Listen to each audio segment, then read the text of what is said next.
Hello and welcome into another episode of Locked On Wolves. Today on the show, CBS Sports put out their player rank for the year.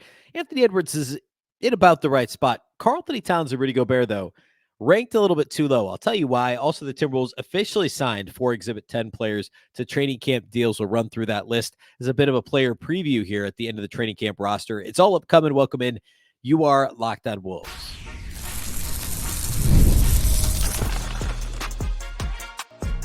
You are Locked On Timberwolves, your daily Minnesota Timberwolves podcast. Part of the Locked On Podcast Network, your team every day. Hello and welcome to the Locked On Wolves podcast, part of the Locked On Podcast Network, your team every day. My name is Ben Beecken. I'm the host of Locked On Wolves. Today's episode is brought to us by FanDuel. You can start the season with a big return on FanDuel. Place your first $5 bet. You'll get started with $200 in bonus bets guaranteed. Visit FanDuel.com to get started. Happy Thursday, everybody. Almost to the weekend here, and that means we are almost to Timberwolves training camp. Media Day is Monday, September 30th. The first day of training camp is next Tuesday, October 1st, and the first preseason game is next Friday, October 4th. We're getting you ready here at Locked On Wolves. Today, we're going to talk about, this is player rank season, and we're going to talk about every single one of these lists that comes out, and I'm going to give you my thoughts and why I agree or disagree. We're going to talk about CBS Sports today. Then we'll get into some players the Timberwolves officially signed to deals that are reportedly training camp Exhibit 10 deals. We'll talk about those players. We've kind of hit them, as they popped up, as they've been reported the last couple of weeks, but I want to spend more time on exactly what type of roles they may play, why they're in training camp with the Wolves, and who these players are as we really kind of start the player preview series. So we'll do all that here today on the show. A big thank you off the top for making Locked On Wolves your first listen every single day. Of course, this show is free and available everywhere. That includes YouTube as well as all of your favorite audio platforms. Wherever you like to listen to podcasts, you can find Locked On Wolves. You can also watch on the Locked On Sports Minnesota app on both Roku and Amazon Fire TV. All right.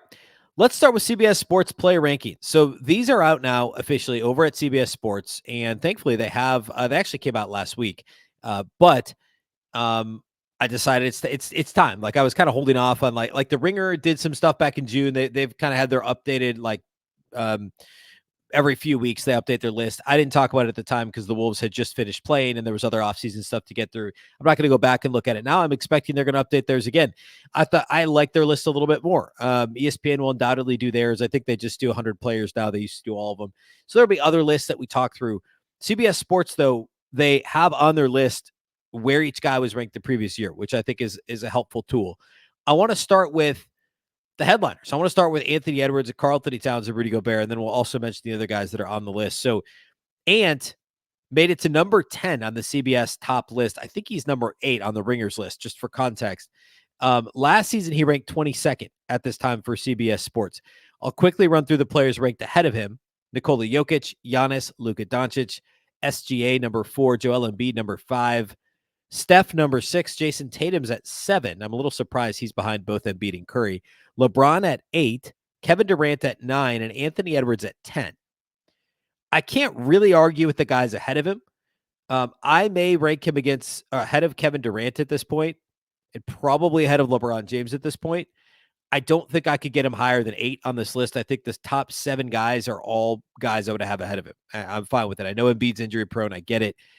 I get it. Like if he's healthy, he's still one of the best 3 players in the league.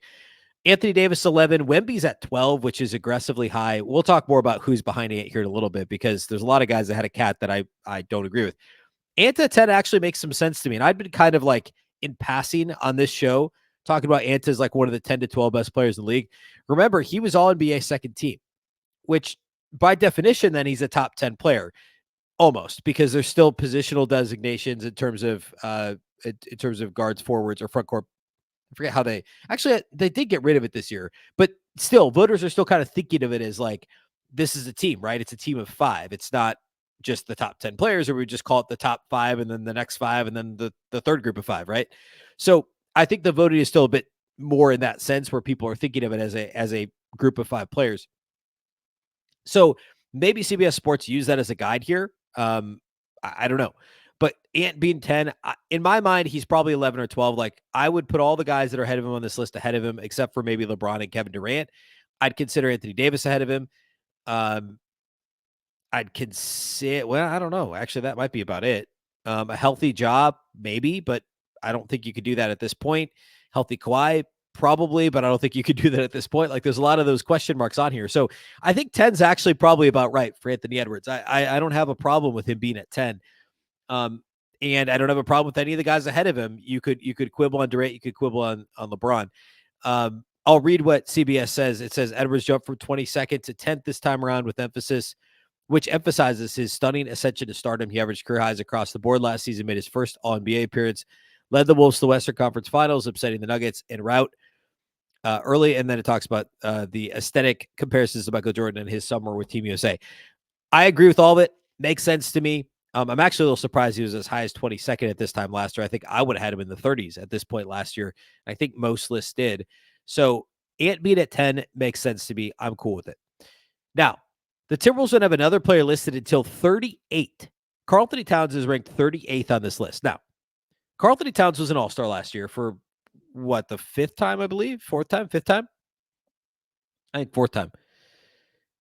And again, if you use the same kind of framework, by definition, there's injury replacements, et cetera. So all-stars are like the top 24 to 26 players. And he's 38th. There's obviously exceptions. Like, I understand ranking John Morant ahead of him, and John Morant couldn't have been an all-star last year, right? So, like, there's exceptions to that rule. There's other guys that were hurt. There's other guys that, had other reasons why they weren't all-stars. Like, I'd have to go back and look, but, like, was Jimmy Butler an all-star last year? I don't even know that he was because of lack of games played / the Heat's lack of success early in the season. Zion's another one where, like, how often would he have been all-star if he was healthy? Paul George, like, I get it. But 38 feels very low to me. You know who's one spot ahead of Karl-Anthony Towns on this ranking? Jalen Williams of the Oklahoma City Thunder. Like, Jalen Williams is a really nice player. He's their second best player. He's the Thunder's second best player. I get it. But he's not better than Karl-Anthony Towns. Like he's just not. And there's no track record to suggest that he is at this point. So that really surprised me. Derek White's 36. Like, I like Derek White a lot. That's a little rich.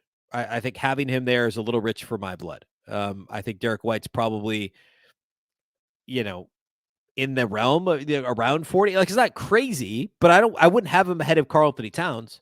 Trae Young at 35 at this stage, I wouldn't rank Trae Young ahead of Karl-Anthony Towns. What kind of team success has Trae Young encouraged? I know Cat had a lot of bad seasons, but as in the role that Cat's in, he's excelling in that role.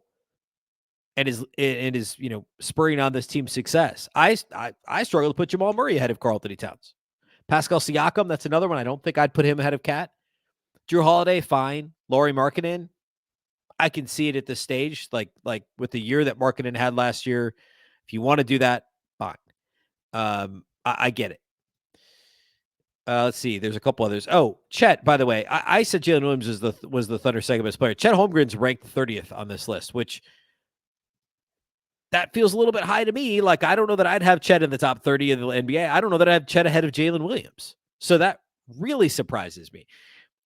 Having Cat, and also Paolo Banchero is great. He's probably going to be better than Cat in the next year or two, but having him ahead, like, I don't see how Cat is 38. Cat should be in the upper 20s. I'm cool with him at like 28, 29, 30.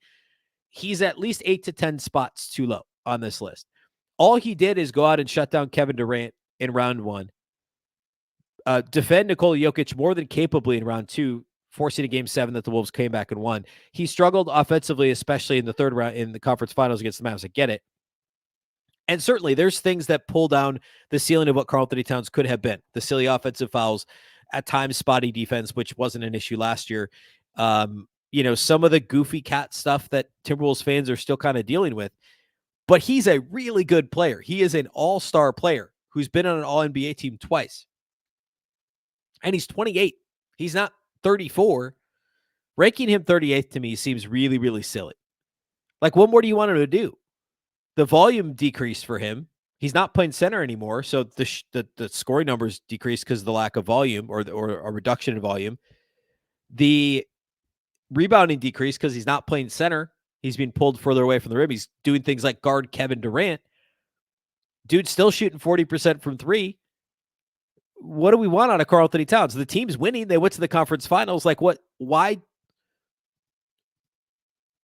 can't he? Why can't he rank higher on this list? It just seems so silly to me. I'll read briefly what they said about Cat and CBS. It says Karl-Anthony Towns is ranked as high as number 11 on previous top 100 lists. The basic premise that ranking has largely held. Towns is among the best big man shooters of all time. That hasn't changed. He remains an athletic marvel. It's a weird thing to say about Cat. And strong rebounder. To his credit, he's adjusted his game in light of Minnesota's roster upgrades. He's scaled back his own scoring for the sake of Ant. He's played a more traditional defensive power forward role to suit Rudy Gobert. There's something to be said for that flexibility, but too often Towns simply faded into the background in big moments. He was invisible for large stretches of the Western Conference Finals when Minnesota badly needed offense. Finding balance will be essential if he wants to climb back up to his old range on this list. He doesn't have to be the all-encompassing offensive force he was earlier in his career, but he has to be able to find buckets when the Wolves need them most. I can't really argue with a lot of that, but I'll tell you what, helping his team get to the conference finals and then having a rough conference finals is more valuable than losing in the second round like Jalen Williams. It's more valuable than not making the playoffs like Trae Young. It's more valuable than, I don't know, not making the playoffs like Lauri Markkanen, right? Like, I just don't get it. I don't get him at 38. I think he's in the 28 to 30 range, maybe a little higher. I don't think he's any lower than 30. I just don't see it. All right, we'll talk about the rest of the Wolves on this list next. Then we'll cruise through these training camp roster updates that the Timberwolves themselves released. We'll do all that here next. Today's episode of Locked On Wolves is brought to us by our friends at PrizePicks. PrizePicks is America's #1 daily fantasy sports app with over 5 million active members. PrizePicks is the easiest and most exciting way to play daily fantasy sports. All you have to do is pick more or less on 2 to 6 player stat projections and watch your winnings roll in. Right now is the best time to play at PrizePicks if you're watching football this weekend. This is the last weekend for this. One Caleb Williams passing yard gets you one win on PrizePicks every week in September, which is down to this coming Sunday, the 29th. That's right. Only 1 yard from Caleb Williams gets you an automatic win every football weekend in September. 4 weeks of free W's. Well, okay. 1 final week of free W's. Don't miss this deal on PrizePicks because it's gone after this Sunday. Plus, you can now win up to 100 times your money on PrizePicks with as little as 4 correct picks. PrizePicks puts their members first, so all withdrawals are fast, safe, and secure. When your picks hit, you can get your money in as quick as 15 minutes. There's tons of fun stuff to pay attention to this weekend. You could also, there's lots of player projection lineups you could look at. Like, for instance, if you like Tyreek Hill for more than 90 passing yards and Dak Prescott for more than 263 passing yards, you can find that over there at PrizePicks. I'll definitely be on there this weekend. Download the PrizePicks app today. Use the code LOCKEDONNBA. Get $50 instantly when you play $5. That's code LOCKEDONNBA, LOCKEDONNBA. On PrizePicks to get $50 instantly when you play $5. You don't even need to win to get the $50 bonus. It's guaranteed. Just play $5, you get your $50 bonus. PrizePicks, run your game.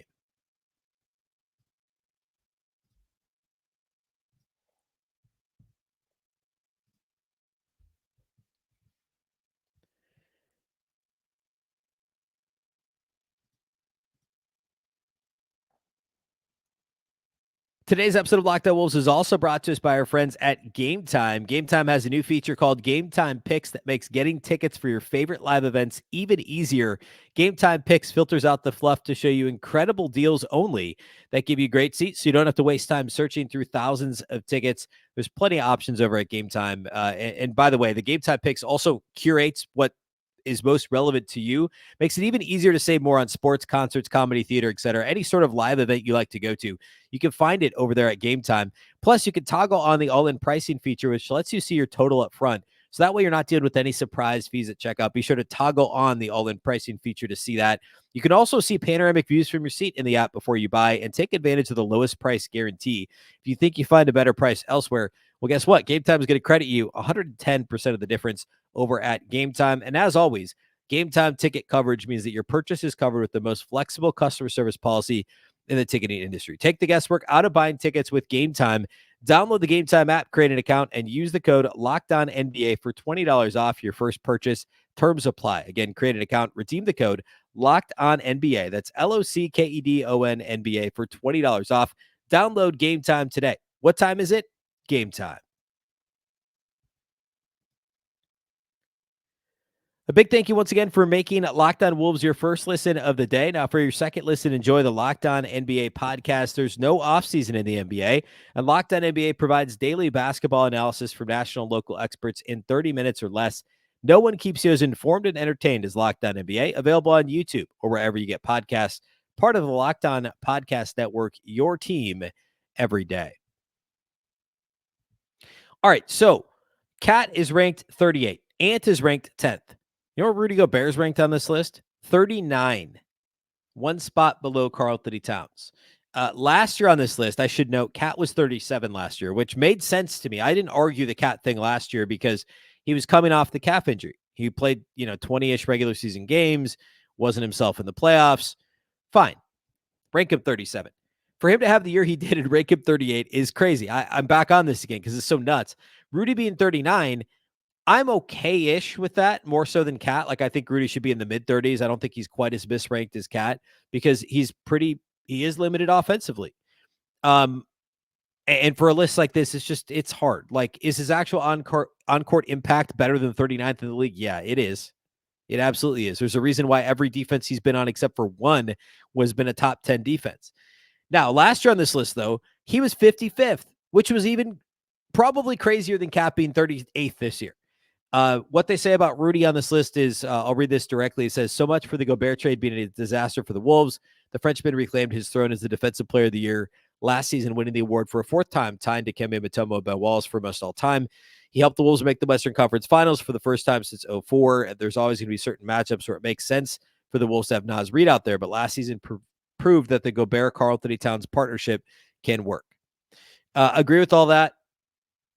I don't know. I get it. Fine. Have him in the 30s. 39 is a little low, but, I think Cat should be in the 28 to 30 range. Rudy's probably in the 33 to 35 range. I'm okay with it.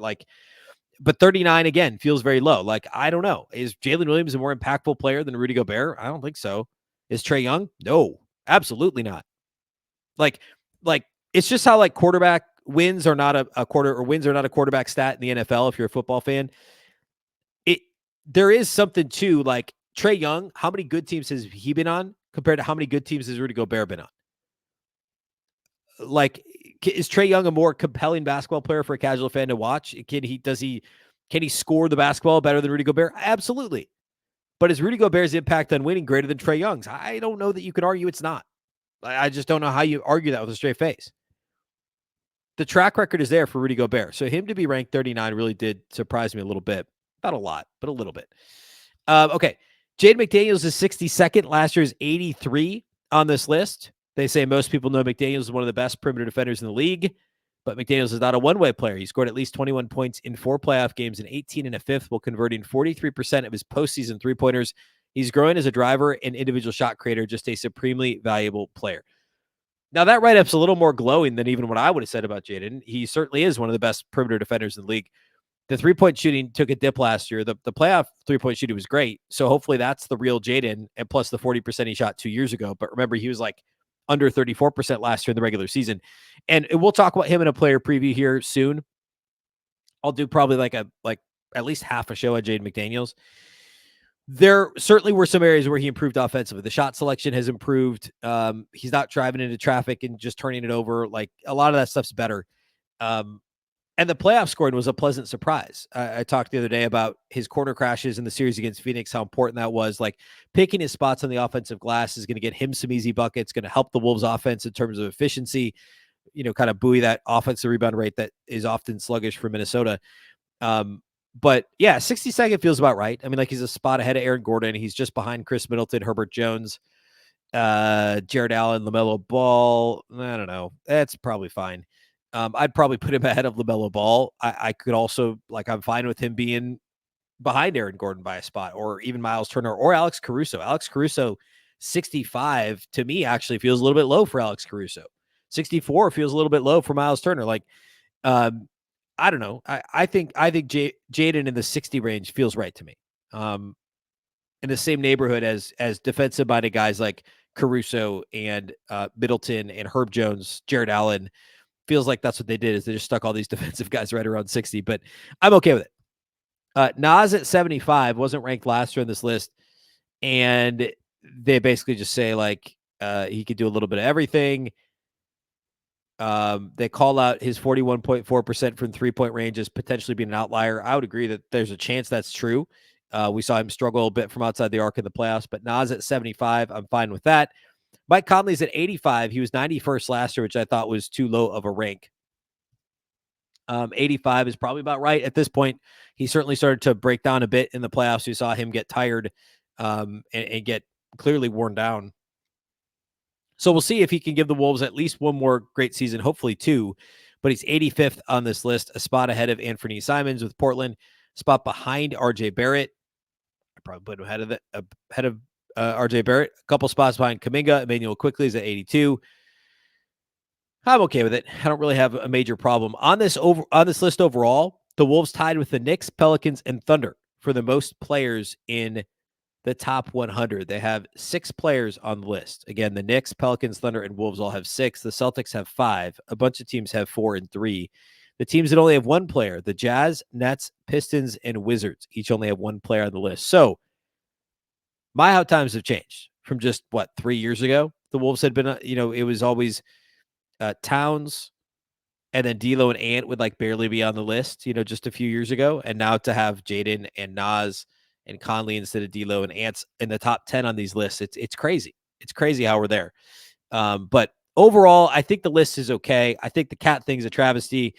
I'm not expecting anything different from some of these other lists, though. As we go through them, I'll take these lists down one at a time and complain about Cat's ranking. That'll be something we could do several times, I'm sure, over the next couple of weeks here. All right, let's close today's show by looking at the official signings by the Timberwolves Exhibit 10 training camp deal signings. We'll talk through those 4 players here next.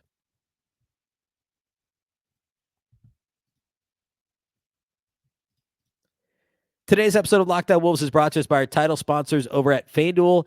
Hey, NFL fans, you can start the season with a big return on FanDuel, America's #1 sportsbook. So when you get a hunch in the middle of the game, you can check out the latest stats, view live play-by-play, and so much more on the same page that you place your bets on. Of course, Thursday Night Football is coming up this week.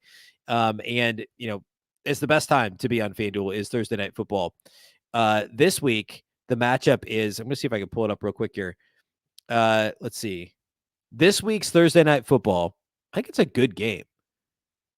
It is Cowboys at Giants. That's at least an intriguing game. Maybe not good teams. I think the Cowboys will probably end up being decent. An 8-win team. The Giants, I think, will struggle to win more than 4 or 5 games. But at least there's a lot of, Cowboys-Giants. It's a real rivalry. So we'll get that Thursday night. Go check that out. And, if you're going to spend some time on FanDuel, you could, again, same page where you're placing your bets. You can check out latest stats, play-by-play. You could do your live bets during the game, the whole thing. Get started with $200 in bonus bets guaranteed when you place your first $5 bet. Again, that's right. Just place a $5 bet, your first one. You get started with $200 in bonus bets guaranteed over at FanDuel. Again, that's over at FanDuel.com.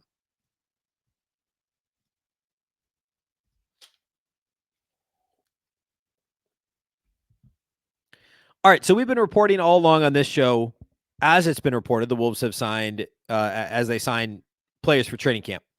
The team themselves finally announced 4 Exhibit 10 signings, which kind of confirms what I had suggested on I think it was yesterday's show, the Wednesday show, that one of the 5 guys the Wolves had reportedly signed must not be coming to Minnesota, and that would be Chasson Randle. He's not part of this announcement by the team. The 4 guys who they did sign officially are Trevor Keels, Jaden Ledee, Skylar Mays, and Eugene Omoruyi.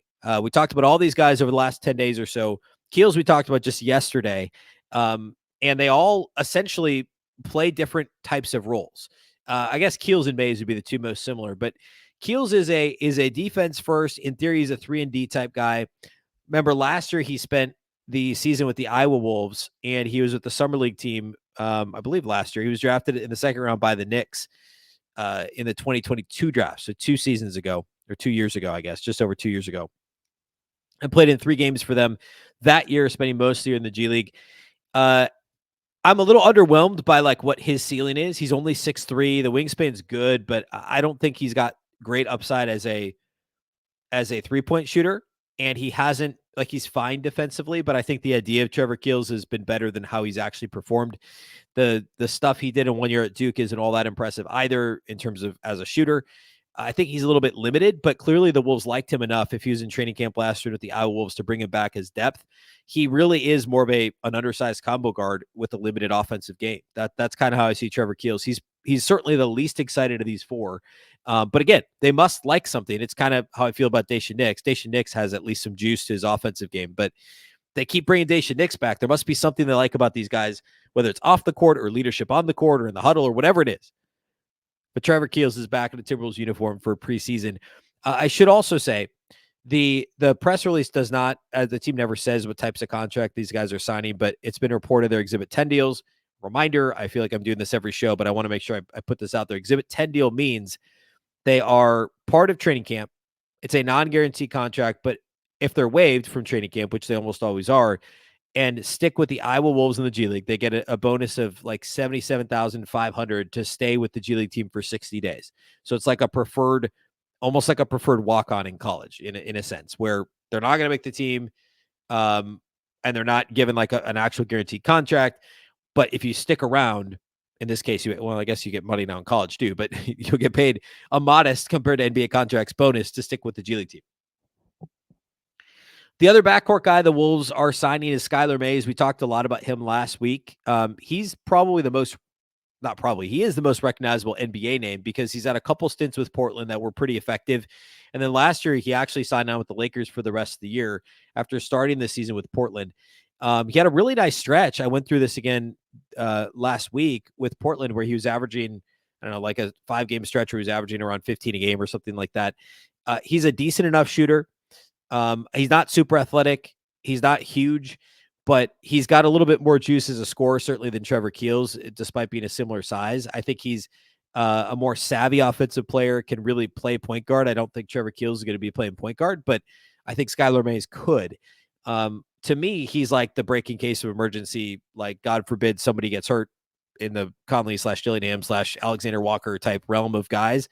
Skylar Mays maybe he's like that next man up, like maybe even before Daishen Nix, because I think he could do a few more things overall. I think he's probably a little better defensively, but not a whole lot to be excited about other than he's a name people recognize. And he also, by the way, played in the playoffs with the Hawks a couple of years ago. So he's been around a little bit. I think there's some value to what he can bring in terms of depth. And if he's with the Iowa Wolves, I think that would certainly be a luxury. Eugene Omoruyi, we talked about last week as well. Last year, he spent pretty much the whole season with the Washington Wizards. He had been with Dallas, OKC, Detroit previously. I think he's got a shot as like a 3-and-D type guy, like for real. I think that the defense is pretty real for him, and there's some upside shooting wise. The results haven't consistently been there, but he's been a pretty good shooter in the G League. And what he did at Oregon in college a couple of years ago was actually pretty positive. The pretty good pull-up shooter, a very good catch and shoot, was able to pump fake and score a little bit off the dribble. I like what Eugene Omoruyi can provide in theory as an NBA player. So I see him as very much a G League player, but if like one of the two-way guys were to get hurt or something, like I feel like he should be a two-way type player where there's some polish that needs to be had there, but he could, in a pinch, give you rotation minutes and compete at the NBA level. So I like him as, of the four, certainly the most solid NBA option and a role that he could fill, like a backup wing, like the Nikhil role. He's not as bald, like he's not going to run your offense. So it's not as much a Nikhil role as it would be like I don't know, like I almost see him as like what this is the comment I made last week, like what TJ Warren does at the NBA level. Like that type of a role where he's like a little bit undersized to play certainly undersized to play the 4, the right size to play the 3, but he plays a little bit more like a 2, but he doesn't exactly have the on-ball skills. He's not going to distribute or initiate offense. So there's rough around the edges there in terms of what he can provide, but there's clearly NBA skills there. And I think he's a nice depth piece to have. Last but not least, Jaden McDaniels is the one I'm most excited about. And he, I don't know, like he's not going to make the team. Again, none of these guys are, barring something crazy and probably catastrophic. But he won the Karl Malone Power Forward of the Year award last year at San Diego State, transferred there from Ohio State, and kind of came out of nowhere to have a massive season last year at SDSU, San Diego State, not South Dakota State. like he was really, really good. And he's a 6'7" power forward with a wingspan of over 6'10", so decent wingspan for his size. The idea with Jaden McDaniels is he's just a really good rebounder, knows for the ball. I comped him the other day a little bit like a Kenneth Faried, maybe a little more range on the jumper than when Faried was coming out of Morehead State, I think it was. Good rebounder, good nose for the ball. He's going to jump in passing lanes. He's going to block shots for his size. Good help defender. He's going to be too undersized to certainly not to play the 5 at the NBA level. He's not even really. He's an undersized 4, really. But the activity level and the defense is what's most intriguing. So I think he could actually make some hay in preseason. I wanted him to play more in Summer League than he did. He was on the Wolves Summer League team. But I think he's going to be a really good G League player. Like, I think he could go to the G League and put up maybe not Luka Garza numbers, but something in the realm of Luka Garza numbers. Like, seriously, I think that's the type of, it's the effort level combined with decent enough athleticism, decent enough length, and enough touch on his shot to be effective offensively. So I certainly see that as a possibility, him going to the G League and just dominating. But a name to watch in preseason. Those are the 4 Exhibit 10 guys. We're assuming Chase and Randall's out of the picture now. These guys will all be on the team next week, presumably for Media Day on Monday, and will get some run in preseason. They kind of found backups at almost each position. We'll go through the two-way guys later, but Jesse Edwards is the backup big, the actual true center on a two-way deal, which is the one spot that's missing here from the Exhibit 10. So these are the deep bench type guys in preseason that are going to get a shot to earn minutes for the Iowa Wolves. All right, that's all we got for you today here on the show. We'll be back tomorrow. Remember, we're daily Monday through Friday right now. Next week, we'll get into some true preseason stuff, some predictions, some full player previews, all that good stuff next week. A big thank you for making Locked On Wolves your first listen every day. Of course, this show is free and available everywhere. That includes YouTube, as well as all of your favorite audio platforms. Wherever you like to listen to podcasts, you can find Locked On Wolves. You can also watch on the Locked On Sports Minnesota app on both Roku and Amazon Fire TV. You can also follow on X at Locked On T-Wolves and also at Beecken with 2 B's, 2 E's, CK. Ian. A big thank you once again for making Locked On Wolves your first listen today. Now, for your second listen, go find Locked On NBA, where the local experts keep you updated daily on all the biggest storylines ahead of the season. Find Locked On NBA on YouTube or wherever you listen to podcasts. Once again, I'm Ben Beecken. This is the Locked On Wolves podcast, and we'll catch you next time.